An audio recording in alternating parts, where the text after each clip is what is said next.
I'm really excited to share some exciting things about Shalom Bayis from Armasura, from 3,000-year-old bulletproof track record of success. I'm Leah Richheimer. I'm the author of this book called Marriage Secrets, and it's got 220 Torah sources on Shalom Bayis. They're all gathered. It's our 3,000-year-old track record, bulletproof, of how to have an incredible marriage. All royalties go to helping Shalom Bayis. I don't make any money from this, so I can push it all I want. And this is our Armasura. So our life mission, as I told Tamar, is that Rebbetzin, my life mission is to get our Shalom Bayis Armasura back in your hands, back in our Jewish tradition of how to have an extraordinary marriage, back in everybody's hands. It's like if you walk into a kosher market and you ask somebody, what's our traditions, our Armasura for Shabbos, they'll rattle it off for hours. You need candles, you need challah, you need shalom. They'll talk to you for 3 hours. What is our Armasura for kashrus? Oh, you need milk, you need meat. They'll tell you that. Now you ask them, what is our Armasura for Shalom Bayis? And I'll be like, Leah, I don't know, Leah. You're right. Okay. So I was speaking to 500 people. I said, does anyone want to come up here and give our Armasura for Shalom Bayis? Everyone's kind of looking at their feet. So we have a responsibility to know what our Armasura is. How much studying do you do on little picayune details of how to check bugs in your lettuce versus how much time do you spend learning Armasura? I don't care if you read my book. If you write a book, I will help you. Contact me at Leah at the Ladies Talk Show. I'll help you write a book on this. Maybe Tamar will write a book and we'll talk. But the point is, know what your Armasura is. Find out. Go read books. Go to classes. We have the Ladies Talk Show every week, every Wednesday. We have people on and talk about our tradition for Shalom Bayis. So that's my little sales pitch. I'm going to give you so much information right now. Take out your notes, you type questions in. You can go on Instagram, Facebook, stay on Tamar's thing. You can type right in there your questions and Sarit will ask them to me. So this is live, and this is to have a huge breakthrough by the end of this hour, God willing. You will have a huge breakthrough in what it is to have that closeness that God has prepared from you since the time of the birth of the world. He has prepared for you joy and happiness and pleasure in your marriage, in your relationship that is beyond. And how do you tap into that? So before I do that, I want to say my thank yous to Tamar Taback, who is what a special, I just met her a few weeks ago and I was just like, this lady is going to change, or maybe already is changing the world. So Tamar, for my listeners who don't know, she's the founder of the Nexus School of Transformational Torah for Women. She's from South Africa, so you'll hear a slight accent. She basically takes Torah sources to awaken our holy feminine power.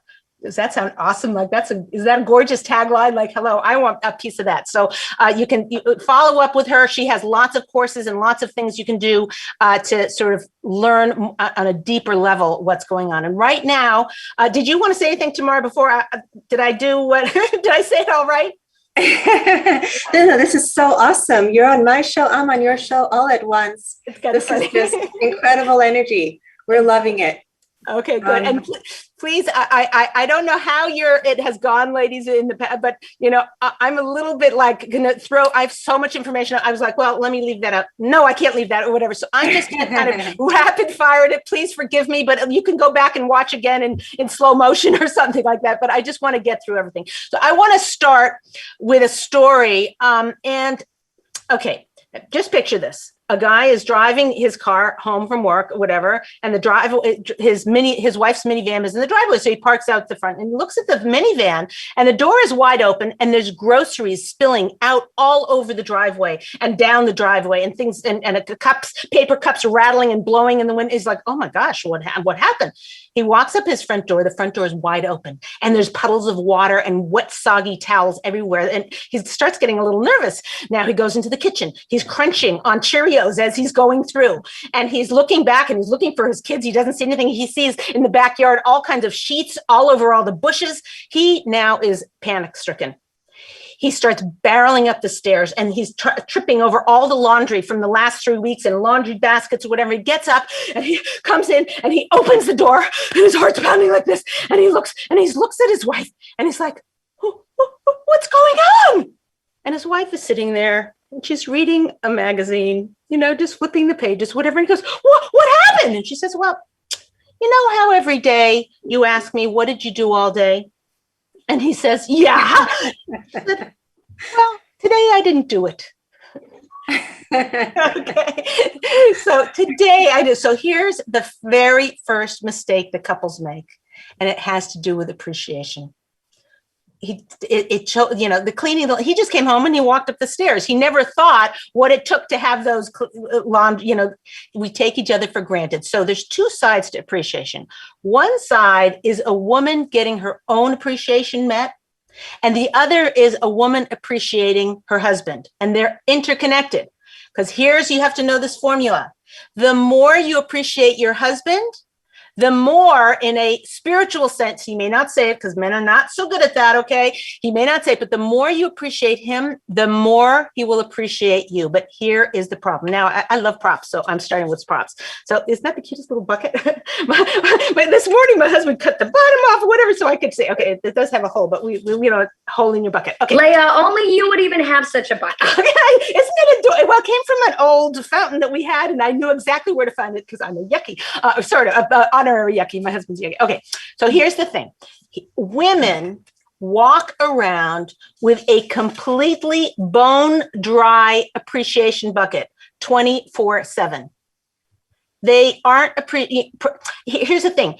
When a woman is not appreciated, every folding laundry, she's making some socks and she's putting them into each other and whatever, and she does it with resentment and anger.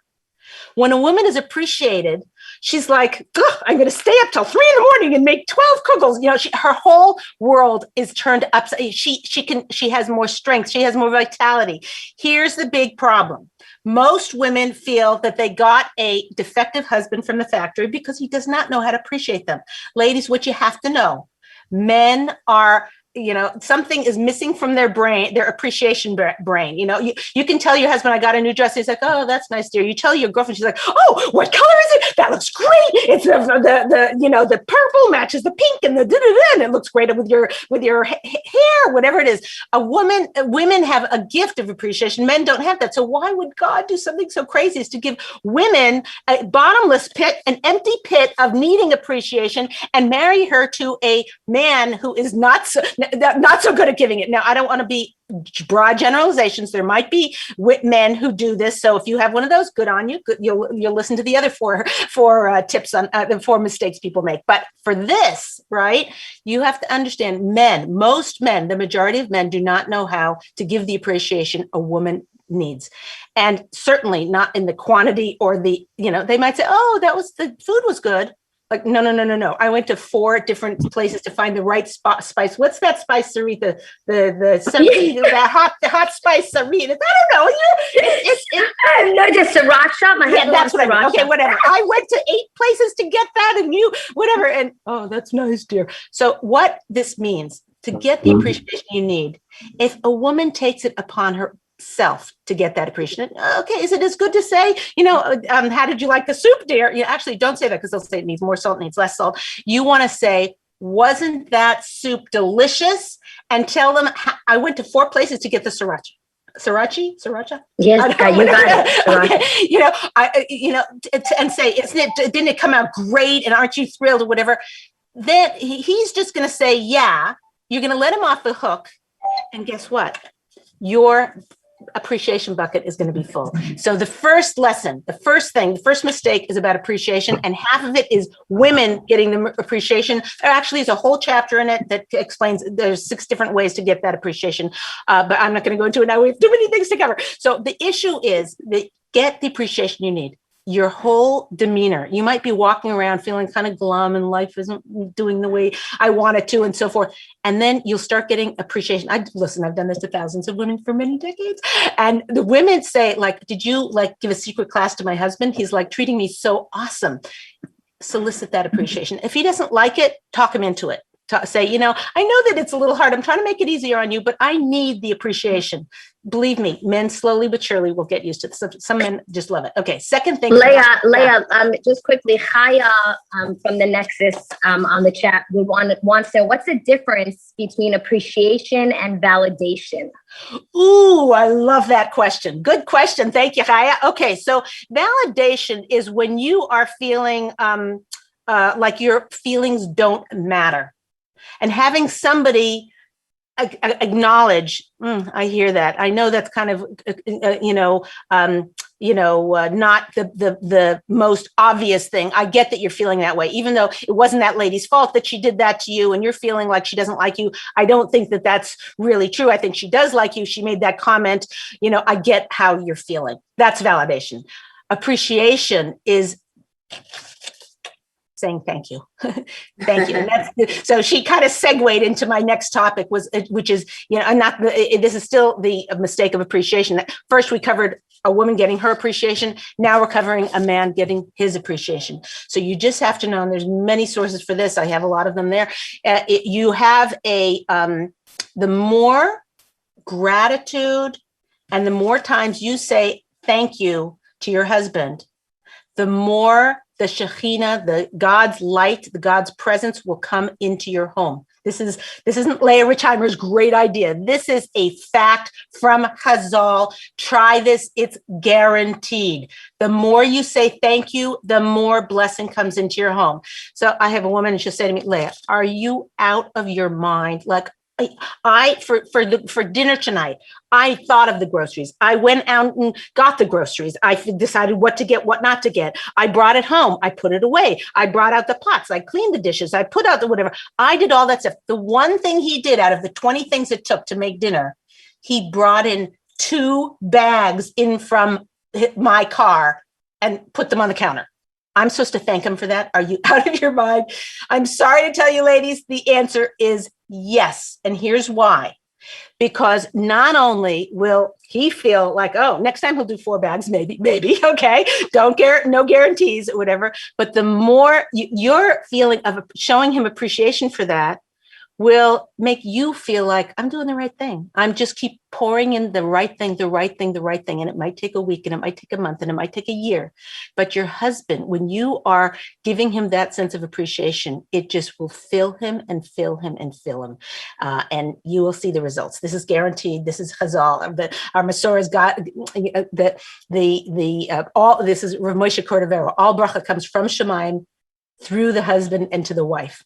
So there's nothing that exists in your home right now. I'm sorry to tell you, to break the news this to you so quickly and harshly or whatever, but this is the fact. This is, we know from our sources. There's nothing in your home that isn't sourced in the bracha from your husband. So whether there's a grain of rice that's sitting on the counter, or whether the outfit you're wearing, or whether there's spiritual holiness in your home, or all bracha comes only through the husband. And I went to Eretz Israel. I spoke to many Gedolim about this to say, really? Like, it doesn't come to me. I'm doing all these mitzvahs and it goes to him. And the answer is yes, it goes to him. And then the woman's Bini Yisera, her wisdom, brings that forth from her husband. And you know how to do that? Thank you. Okay, let's move on to the next one. So Leah, I'm just laughing. I know you've got a tight schedule, but we sort of get into the spiritual science of all of this, and it's just gorgeous hearing how you're expressing it. But did you know that it says, the Zohar says that all the wealth that Abraham got, he got because of his wife, Sarah. So it's this 100%, what you're saying is 100% true, like what the Ramak says, that all the blessings come from Hashem into the husband, into the woman. It's in our course. You'll have to check it out there. That's awesome. Well, finish what you're saying. Then I have. But then the other side is that the woman who creates that container, that bucket, and allows it all to get full, Hashem says, oh, wow, there's a container. There's a receiver, there's a woman, and he sends all of that influx through the man. So isn't that gorgeous how it's 100% true and 100% true? It's absolutely true. And here's the thing. When women ask me, Leah, standing on one foot, what's our Armasura for Shalom Bayis? Like if you could just tell me one sentence, the sentence is, that this we know from the Gemara. Yeah, the husband is the giver, the wife is the receiver. So our Armasura is that dependent upon the size of a bucket that a woman is. If she is this, that's how much blessing she'll get. If she can my arms, if you have your challah bowl, your big challah bowl where you use double batch, whatever, that if you're that size, that's how much blessing is able to come from Shemayim to your home. Could Hashem fill a bathtub? Well, yeah. Could he fill a swimming pool? Well, yeah, anything. Could he fill an ocean of blessing coming into your home? The answer is yes, but you've got to be that blessing. You've got to be that ocean. You have to be that receiver for his blessing. And the way to increase the day-to-day work of becoming a bigger and bigger receiver is thank you, saying thank you, appreciating everything he gets. And a woman said to me, Leah, are you joking? I work 2 jobs. He doesn't work. All the blessing from that is from me. It's like, no. You're blessing the way you got the job now that your boss gave you a raise. All of that is blessing from your husband. You can check out the sources. I actually have all the sources written out. And actually, I spoke with Rav Asher Weiss and they said, really? So this is like this. You don't do your homework if you want to look into the sources or whatever, got them all there. But you have to know, the more you say thank you, the more blessing. That's creating yourself into the biggest vessel possible. So the standing on one foot answer to what is our Shalom Bayis Masorah is becoming the largest vessel that you can to bring in as much bracha to your husband. And what I mean by bracha is parnasa, it's spirituality, it's health, it's closeness, it's lack of fights, all that blessing all comes from being the vessel and thanking your husband for the blessing he brings into the home. Okay, let's go on to number 2. And it's great. It's gorgeous, the source you brought in. Okay, let's go on to the next one. Okay, so I want to start with a story. Here we go. I'm just going to show you. These are, can you see those? Do I need to hold them closer? So these are 3 sisters, the 2 families. Okay. There's an older sister.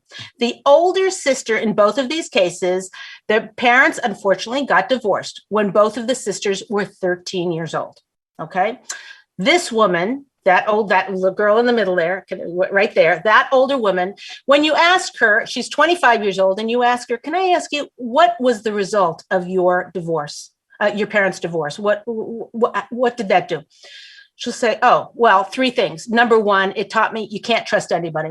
Number 2, it taught me that you always, that don't let people in too close. And number 3, it taught me that I have to look only out for myself.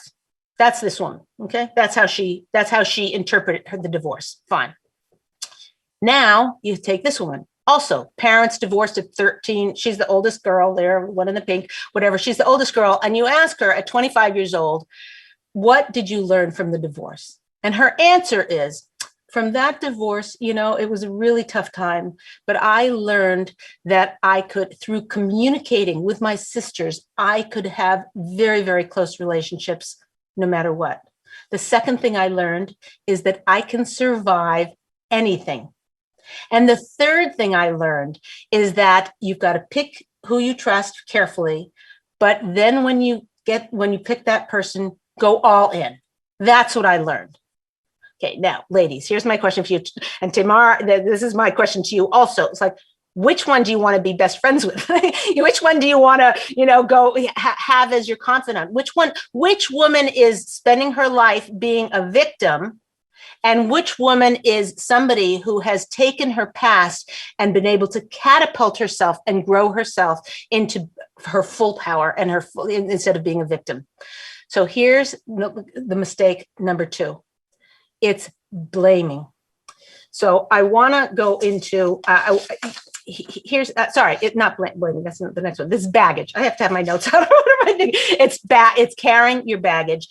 We have a very strong Masorah in Judaism of introspection, of looking deep within ourselves and finding, is when your husband, let's say your husband comes home and he says,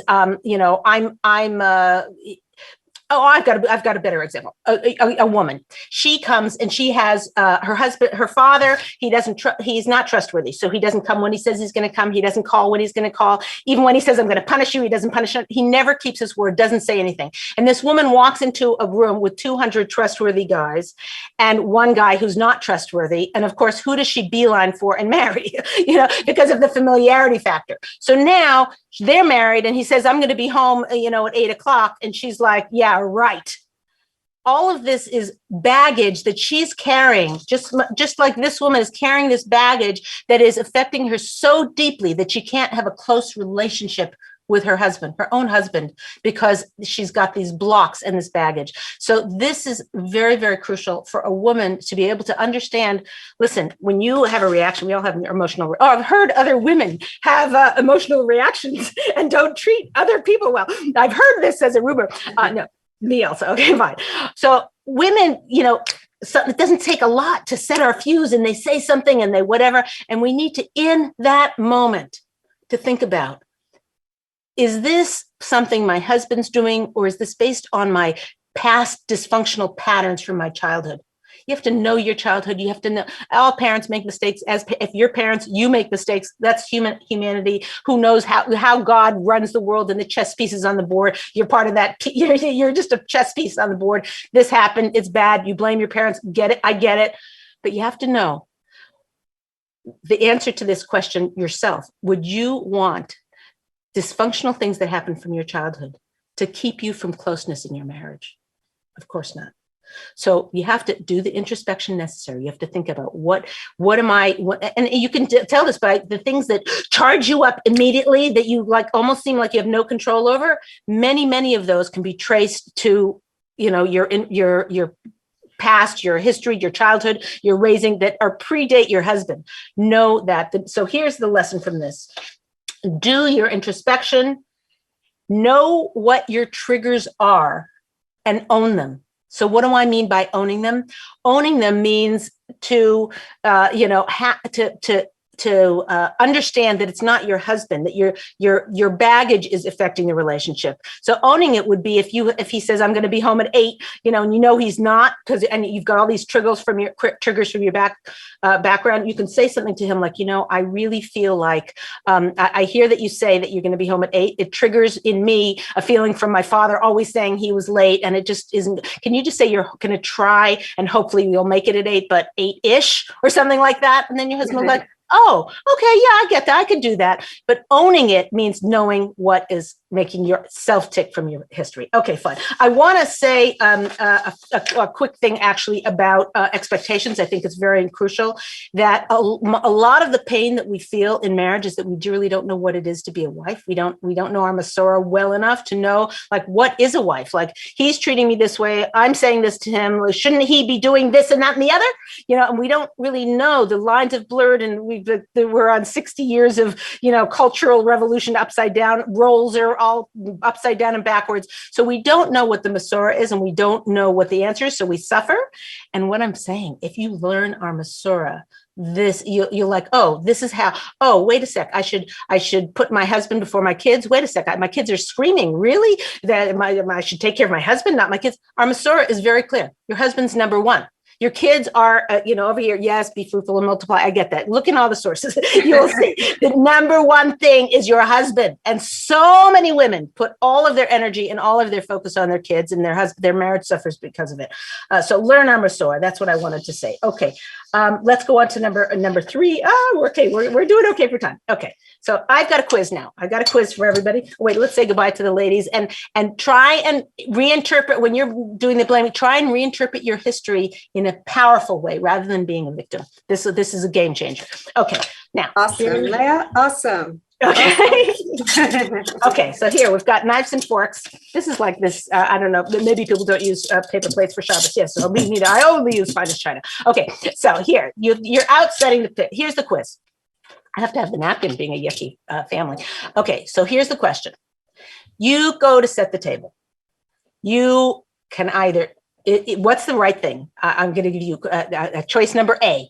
You set the table for yourself first. Choice number 2. You randomly, whatever, you happen to be standing on that side of the table. So you start there and start putting the paper plates out and put out the knives and forks and everything like that. That's choice number B or 2B. Was it B? Okay. Choice number C is you give the kids first. Oh, little baby, get their plate set first. The fourth choice is you set for your husband first. You know the answer if you've been listening to the show from the beginning. You set the table always for your husband first. He's the king. And if he's the king, guess what? You get to be the queen. This is appropriate for rise to your crown. You set the table for your husband first. It is a sense of honor and respect and love and devotion. It's so interesting because I have had women tell me when they started taking this work on, they had a overwhelming feeling of gratitude that their husband was alive, that was healthy, that he chose them. Like it brings up deep, deep spiritual emotions. That's because God designed it this way. So why am I telling this? The biggest mistake, the third biggest mistake that people make is they don't have their priorities right. I get it. Like we are crazy busy. I once said to my auntie, my 103-year-old auntie, and I said to her, I have this to do, and I have that to do, and I was kind of fetching to her or whatever. And she said, Leah, you're happiest when you're frenzied. I was really mad when she said that. I was like, get out. Where's my boxing glove? Oh, it's over there. Okay. I have a pink ladies talk show boxing glove. Anyway, I was really, really mad. But in the truth, she's right. It's actually accurate. And here's the thing. Our whole self-esteem in this world, the way the culture is and the way the society is, our whole self-esteem is dependent on how much we accomplish. What did you get done? How did you do this and this? On my task list today, there were 12 things and no one ever finished their task list. I've never met anybody who finished, but I got 9 things done and I went to the post office and I got that mailed off that has been sitting on the counter for 3 months and or maybe important things. I had a conference and I led our whole team in the bank. I'm the vice president of the bank and I led the whole team to a whole new understanding of how to impact the customer. Whatever it is, you're doing great, big, awesome things. Here's the problem. Armasura tells us there's accomplishing and there's connecting. And you can't do both equally. One precludes the other. I mean, for us, it seems like so much more important to clean out a closet than to sit there on the couch and listen to our husband moan on and on about some stupid incident that happened. Seems like, no, it's easier to tidy a closet than to tidy the relationship, So, however, this trade-off, we don't even begin to notice the cost it is to us, our own happiness. What do we want more than anything? We want closeness. We want joy and satisfaction and pleasure and togetherness. That's what we want from the deep inner spiritual depths of our soul. We want that closeness. And meanwhile, we're busy, buying something on Amazon. We're doing our to-do list or task list, or we're so frenetic and frenzied, as my auntie said, we're frenzied that we don't recognize the cost to ourselves in that feeling when you hit the pillow, just of satisfaction. If you have one deep connection with one person, your husband, maybe not every day, whatever. So maybe it's with a kid, maybe it's with a friend or whatever. You have one deep connection each day. When you hit that pillow, no matter how much you did do or didn't do, and how many of you are sitting there and you're like, oh, I want to get this and this and this, and like half the things on your list didn't even get done because you went to go do one thing and it took 4 hours instead of 15 minutes or whatever. And now you just you hit that pillow like, Urgh. You want to hit the pillow every night with this feeling of serenity? You want that serenity? Connect with somebody. Preferably your husband. That's your priority. So the priority is, do you have a question for me? No, I was going to say, so firstly, someone on To Anytime is saying, Leah, you're hysterical. She loves the props. They're really enhancing the episode. But no, somebody is asking, when you do that, let's say set the table and you put your husband's stuff first, he doesn't know about that. So how does that do anything? Because he doesn't know that you're doing that. Beautiful. Oh, I'm so happy you asked that question because I would have skipped over it and people would have wondered that. Here's the amazing, amazing thing about that exercise. You know about it. First of all, on a deep neshama level, there's a way that it transforms you. I'm this is above my pay grade. I actually asked this, Charlotte, and I got so many different answers. I couldn't quite. So I'm going to give you sort of an amalgamation through Leia's brain of, but there's a way that you consistently doing that ongoingly that reaches your husband somehow on a deep spiritual level. But the ikar of the answer is that it changes you. And first of all, also he will hear something very funny is going on. He will find out on some of them. So, for instance, if you are going to return you're going to bring his clothes to the cleaner and you're going to get shoes, drop off somebody's shoes. You don't like when I use the word cobbler. You say, I'm 100 years old. Most people, Leah, today don't even know what a cobbler is. It's an apple cobbler. That's what they. An apple cobbler. Okay. Anyway, when you bring your shoe to the shoemaker, so you come right, and here you do. For you to do the shoes first means you go take a right, and a right. For you to do the tailor for his cleaner first, you have to take a left on a left turn and whatever. It's much harder. Do his first. Look, unless it's going to make you crazy and it's really a 20-minute difference. But if it's like a 3-minute difference, do your husband's first. It's something that you're growing in within yourself of hakaras hatov and respect, and it's a depth. Then all of your interactions with him have that same deep flow of prioritizing him. And he will find out a couple of things. He might say, well, why did you do that? You had to take a left and a left and a left. Why did you do it that way? I'm like, oh, you're my husband. You're my husband. I want to take care of you. I want to take care of you first. Do you know what this does? Game changer. Hello, game changer. Okay, let's go on to the next one. So the action plan for number 3 is to refocus and reprioritize. Make your husband your top priority. Do what you need to do in your life so that you juggle everything so he is number 1. Again, remember, this is not Leah Richheimer's smart idea. This is Armasura from Har Sinai. This is a guaranteed way, to bring closeness into your marriage and give your husband what he needs more than anything, which is he wants to know he's your priority. Like once he knows that, you got that solid, and he gets that. I'm telling you, there's not the flowers and Shabbos are just like his devotion to you and his cherishing and loving you will grow by leaps and bounds. And I can say that because it's Armasura and it's guaranteed, but I've also had decades of people who have done these kinds of shifts in their actions, their fingers, not just in their thoughts and their heart, and their actions have shifted and the whole marriage became closer. Okay. Also turns us into givers, turns you into a giver. That's right. And yeah, it's gorgeous. Okay, let's start with milk carton. Okay, wait, I'm good at this one. Oh, wait, I don't know if anyone's seen these. Can they see this? There's a little cow with a kippah on it. Okay, anyway, fine. You come into the kitchen. Your husband left the milk on the counter. It's late at night. All the stores are closed, and you've not got no milk for breakfast cereal. So here's the quiz. True or false quiz. If you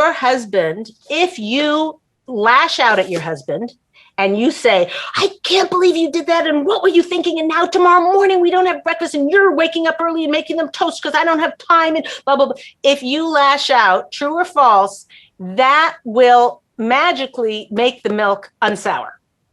Okay, hello, right? Not going to happen. So the 4th biggest mistake that people make is blaming. Listen, we especially during COVID, thank you very much. We are it's like all of the people who floated in and out of our house, the babysitters and the, maybe housekeepers or gardeners or, they're outside, our life, all the weddings we went, all of the things that happened in our life kind of came to a halt. Okay. And we landed up just being, our husband was everything, it's like, he's like and for people who are single, it's like, I don't know who you had or whatever, who you blamed, but we all need somebody to blame. That we all have, sorry, take that back. We don't need somebody to blame. We all have this instinct to blame. And the first person that we usually blame for anything that goes wrong, especially if they had a hand in it, right? Especially if it was completely their fault, okay? It's our husband. He's right there. And if our life isn't going the way we want it to go, and life rarely does go exactly how we want it to go. If it doesn't go that way, then we need somebody, we have this inner urge to blame. And here's the problem with it. When you blame your husband, it's kind of like, you're going on in your life and now you're pushing him away.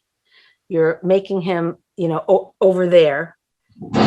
It does no good in terms of, closeness, and it does no good in terms of altering his behavior. He's still going to forget the milk on the counter. He's a human being, and women get so mad at me. I tell my husband, I can't believe it. You can't even find the mustard in the fridge. It's like, yeah, that's man. Thank you. Welcome to whatever. Maybe I'm generalization or whatever. But women are mad at this. God made them that way. God made him that way. He didn't come, that was how he created them. It's kind of amusing. It's kind of fun because you can come in and say, dear, it was like right here, like, hello. Women get mad at men for the dumbest thing, for the way God already made them. So, but here's the thing, in terms of blaming, there's nothing, you have to know this, there's nothing good that ever comes from blaming. It will always backfire. And the response, so here's the thing. Having a scapegoat for all of our problems is very nice, very convenient. It's kind of like makes life, it's like, oh, well, the reason the day isn't going well is because of you. I don't know how many women are actually doing that on a minute-to-minute basis, but you might be blaming him on a deeper way. You might have a kid who's struggling with their homework, a different kid who is the last one picked on the team for playing soccer or something like that. And it's like if my husband had what's that called when you practice with some dribble? No, not for soccer. Soccer is not dribble. If he would have played with the kid, obviously, in the backyard and taught him the ropes. And how to defend and all these things. If he had taught him that, then he wouldn't be bullied right now. If your husband, isn't, if the kid isn't doing well in school, it's because you had told your husband, your husband's so good in math, or he's so good in English, whatever it is, he's so good at a particular thing. And if he had just learned with him. So there's this welling up of resentment and blame that we have. And over time, it gets more and more heavy and heavy. Nothing ever good comes from it. Nothing. If you can instead say the words, it's all beshert. Meaning, how do you translate the beshert? It's all from Hashem. It's all from above. Hashem. It's all from God. It's all meant to be. It's all meant to be. And even if he is doing things that are wrong, and even if he is, some things are his fault, or maybe most things are his fault, okay? Maybe we should send them to a separate boot camp and teach them how to whatever. Not going to happen. They're not going to go. And if we did get them in, they're not going to listen. So we're stuck.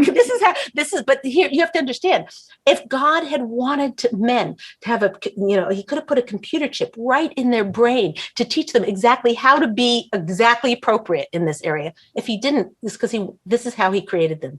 And they can grow a little bit in this way. And hopefully he'll grow in his emotions to understand where you're coming from, and you'll grow in your logic to understand where he's coming from. I know those are broad generalizations, but I'm just saying that this is from a source I'm talking about that talks about how what marriage does is to soften a marriage over time, to soften each other over time, and to harmonize each other.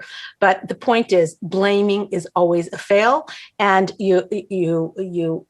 some women who do this a lot have to look, if you can, try. Don't make yourself crazy. Don't blame yourself and beat yourself up for not doing this work. But the work I'm suggesting that you do, or requiring, that I'm suggesting that you do, is to do some introspection. What are you blaming him for that's inappropriate? That's usually everything. Okay. So that's it. Okay, fine. Leah, so Bracha Meltzer said back to your about you setting the table first for his placing stuff. She says, perhaps he may not know it. However, if there are children or grandchildren around, they notice without you saying anything, which happens to be also true. I definitely see my kids noticing things, and then they're watching. So it's really, you're setting up a great example for your children, like Abba's plate gets at first. And Abashi actually says that she views it as a mindset that gets cultivated and trickles into our way of interacting and being. If we're constantly prioritizing them, that will be the mindset that we have. It was really funny, but when you said the thing about leaving the milk out, Chaya was like, you get cheese. There you go. See, make a mountain out of a molehill. There you go. No, wait, no, making lemon out of lemonade. Okay, so yeah, lemon out of lemonade. So it's good. So, okay, I'm sorry, Rebbetzin wanted to say something. Yeah, no, just a technique you can use. Instead of being caught in the short term, when you blame, you sort of alleviate that desire. You think you're going to make it right. But if you hold that next to what you're losing, in terms of you're losing intimacy, you're losing closeness, you're losing trust. And that's a longer term, bigger sort of, it's a different part of the brain. So if you hold those two together and then say, which one am I going to choose? Awesome.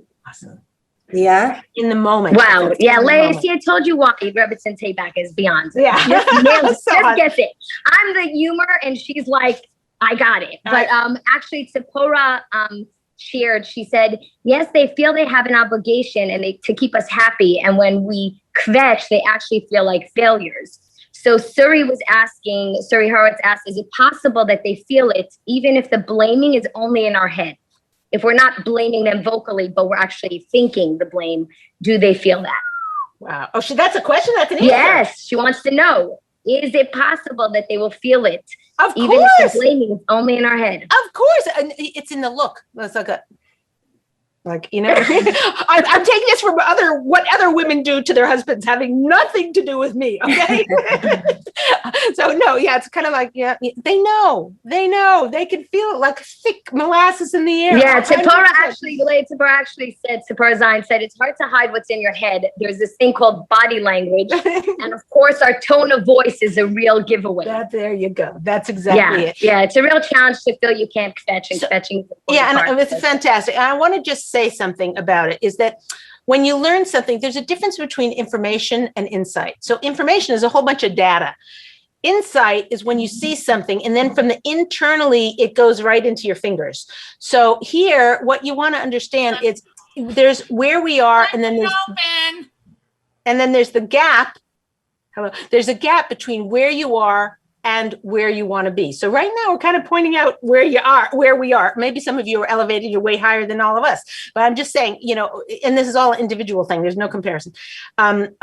So here we are, and here's where we have an insight. Oh yeah, that's going to bring me closeness. Oh, that's worth it. I'm going to try and work on my blaming, because it's true, Leah, it's a good point. I do blame my husband for a lot of things, and holding all this resentments and anger. And we have a whole section on forgiveness. Actually, we have other ladies talk shows on forgiveness. Watch those if you feel like you're holding on to a lot of resentments, because there's a lot of in our Armasura, a lot of sources in our tradition that talk about how holy forgiveness is. So it's very important to go over that. But anyway, from the gap from where you are to where you want to be, if you beat yourself up for where you are, you're not going to grow. But if you say, okay, this is where I am, I want to go here. Don't make it up here. I want to go here. I want to stop blaming him once a week. I want to stop blaming, I want to, now I've got 100% blame. I want to get it down to 98 and then 94 and then 90 and then 87. Pace yourself, go slow. Don't beat yourself up. But to answer that, it's very, very true about how having it come into your actions, the beauty of insights and understanding what the particles are and the tools, the what's that called? Like in a machinery, the cogs and wheels or whatever, right? You know what I'm saying? She's not. Yeah, cogs and wheels. Definitely, that's what I was thinking. Whatever. Cogs and thank you. The cogs and wheels. The mechanism. Thank you. That's exactly what when you think about the mechanism of what is creating the distance in your relationship, and you realize, oh, it's because I'm blaming him deep down. Then you have some power, and that insight will help you in action to move. Okay, let's go on to the next one. So wait, we're up to the last one, right? Yes. Okay, so just really quickly, because this is an important question.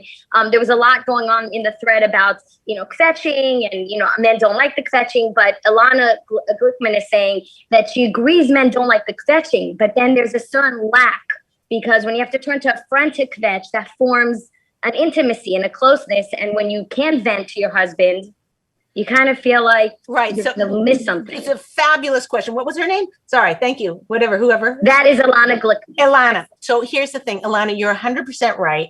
You just need to pace. It's actually getting to our number 5 good thing. So you're kind of giving a segue. But here's the thing. You have to, it's kind of choose your battles. Like, what are you going to fetch from, if you can get all your fetching out to a girlfriend or a sister or somebody like that.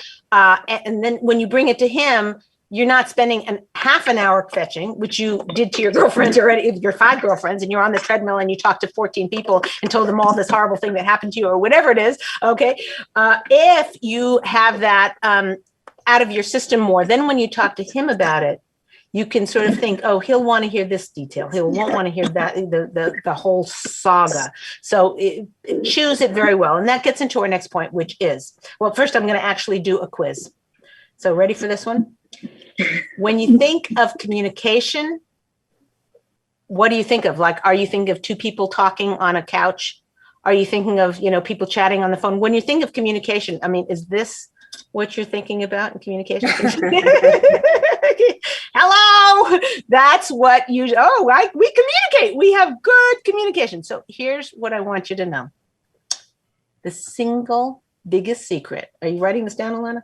Write this down. Okay. The single biggest secret to closeness in your marriage.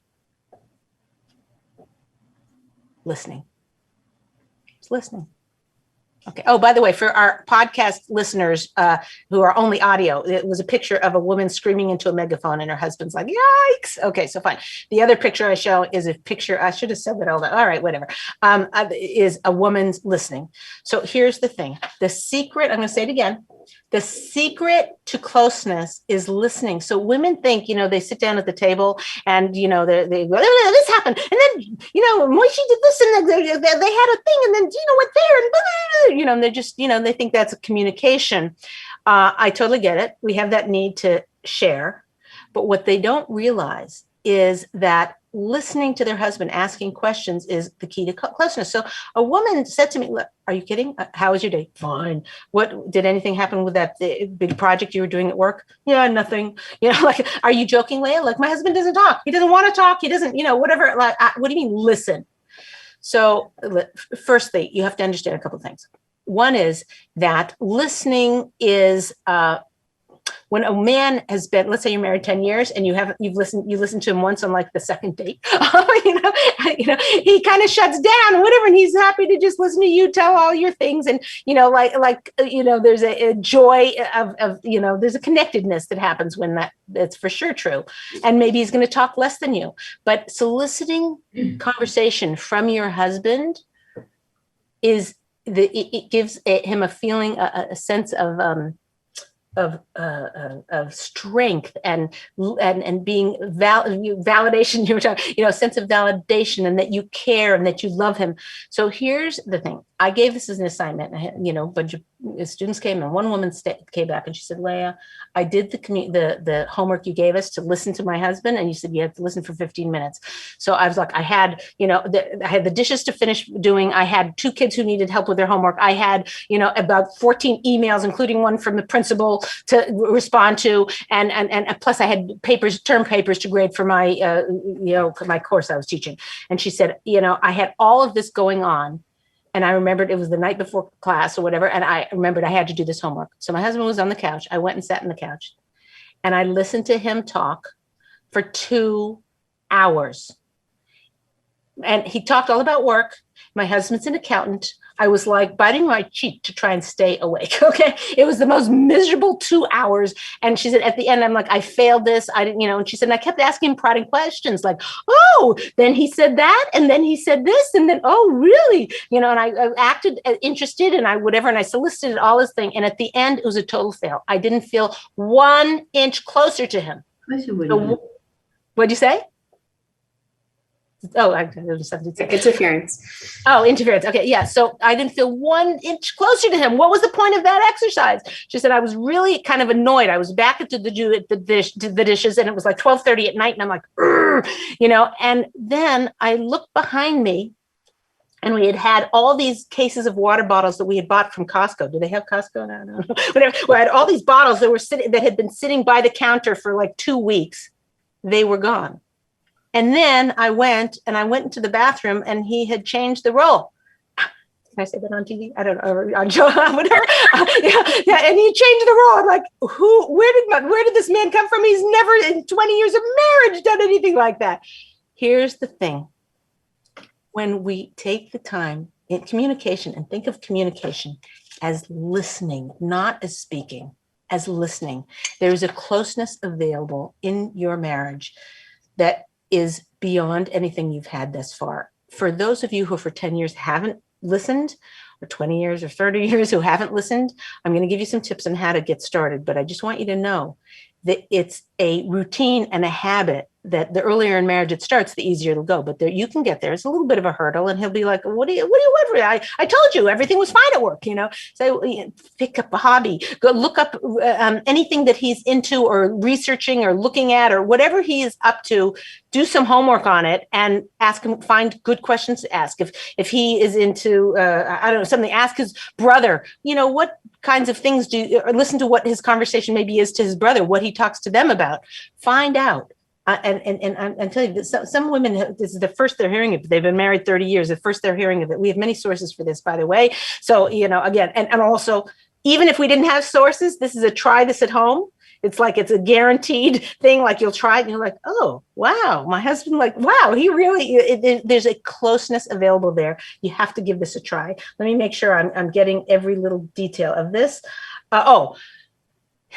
There's a whole thing in terms of speaking, right? And this is this part of it that I want to also share, which is about when you are talking, there's a whole movement on the planet Earth to let it all hang out, to share, to speak your mind, to say your opinion, to just blurt out because you felt it. That means it's fair game to share, correct? I'm sorry, no. I had a woman who she said to me, oh, Leah, so you think I should be walking on eggshells everywhere I go when I'm with my husband? I'm like, how dare you not walk on eggshells about not just your husband, about anybody. Be careful. This is a precious gift that God gave us. Be careful how you use it. It's not so that you can say your opinion, say your anger, say your complaint, say your chastisement, criticize, that's not what God gave it to us for. He gave it to us to lift people up, to lift our husband up. So this whole society's, habit of, or their value is to be able to say what you're thinking. It's not a Jewish way. It's not part of Armasura, and it drives closeness away. So one of Rabbi Victor Miller's 10 steps, 10 commandments of marriage, which is hard for us to hear that. Yeah, have you seen those? Yeah, no, sounds fantastic. Yeah, wow. Yeah. Anyway, before you go on, I know that your show, you've just got 5 minutes and you've probably got so much to fit in there. But before we sign off, I just want to tell all of our listeners on the Nexus program, on the Rise into Your Crown Global Marriage Conference, and Ladies Talk Show, that this is one talk out of a full week of programming all throughout the 9 days, geared to bringing Shekhinah, Hashem's presence, back into our homes where it counts. Each one of our homes is a microcosm of the divine sanctuary. We have the power to build the sanctuary and bring the Shekhinah home through Armasura. Such a joy meeting. You're on fire, Leah. So gifted, so passionate, making such a Kiddush Hashem. And I just want to invite everybody who's listening to the entire week. We put this whole curriculum together, looking at marriage from many different angles, as well as the unmarried woman. Some of the classes are so deep. Oh my goodness, you're going to need to listen at half speed just to catch it. So I just want to let everybody know that it's free. You need to go to thenexus.org/rise-into-your-crown, rise into your crown, or just go to thenexus.org. And you'll find it there, or you can contact us to get your free registration for 1 week only, and then it's going to be by pay at info@thenexus.org. All okay, right. I'll just do my wrap up. Is that if there one thing that you need, that I want to get across more than any other, is to learn our Shalom Bayis Masorah, our tradition, our 3,000-year-old tradition for having joy in your marriage. Know it. We should know, like, we know kashrus like the back of our hand. We know Shabbos. Learn this like the back of your hand. And that's through the Nexus. That's through the Ladies Talk Show. That's through Marriage Secrets. Whatever it is that you need to do to make, it's the answers. It's, you want closeness. We have the answers. If there wasn't answers, it would just be said, we have the answers. And this last thing is to make this, your marriage, the number one priority in your life. This is Leah Richheimer. Thank you so much, Rebbetzin, for having me on. I enjoyed it thoroughly. Beautiful. Look at all the beautiful faces. Leah, we actually have like 3 minutes, so I'm just going to quickly, because there was some very insightful stuff that was added onto the chat. Okay. Somebody said, user said, my husband knows by now that she always reminds him that she's going to fetch. She's not blaming him. She just needs to let it out. So she gives him a precursor. Brilliant. And Suri Harwood said, which was very helpful to many people, is that she journals her kvetchiness. So this way, when she comes to her husband, it's less emotional because she's written it down, which you always talk about journaling. So journaling is top one. Fantastic. And Sarah said the midah of, which we're in, is actually listening. So you know, and Kai said you have to give them a safe space. Say that fast. Safe space, so they will eventually talk. So if we give them that, they'll obviously be able to do that. You guys are awesome. Collectively as women, look what we can accomplish. Gorgeous, gorgeous. Thank you so much. This is Leah Richheimer for the Ladies Talk Show. Thank you, everybody, for joining us. I love having you. And just go to ladiestalkshow.com, sign up. You can subscribe there, and then you'll get a blast of each week. You'll get sent what our latest topics are. There's about 200 shows on Torah Anytime that cover all kinds of topics. So you got to go there to Torah Anytime or to ladiestalkshow.com. Thank you so much for having me, Rebbetzin. I'm Thank you so much. Quick, 5 points review. That's just the 5 points. Okay. Sorry. Okay. Well, number one was, hold on a second. That would have been a smart thing to write down as a little thing. Okay. Number one was appreciation, right, with an empty bucket. Number two was thank you, gratitude. No, baggage. Oh, baggage. To do introspection on your baggage and realize how it's making you less close in your marriage. The next one was prioritizing, setting the table, setting the table, doing it, for the first, making your husband your top priority. The next one was blaming, to stop blaming, that's a huge thing, that it just comes naturally. And we don't even realize that anything's wrong. And we wonder why we're not close. That was number 5. And number 6 is communication. And the key to communication is listening, is opening. Wait, is that right? Yeah. Opening your ear. Okay. Did that do it, Tamar? Awesome. Thank you so much. Thanks for joining us. It's been such a pleasure to meet you. You too. Thank you so much. Hashem should bless your path. Thank you so much. Amen. You also be. Amen. Bye-bye.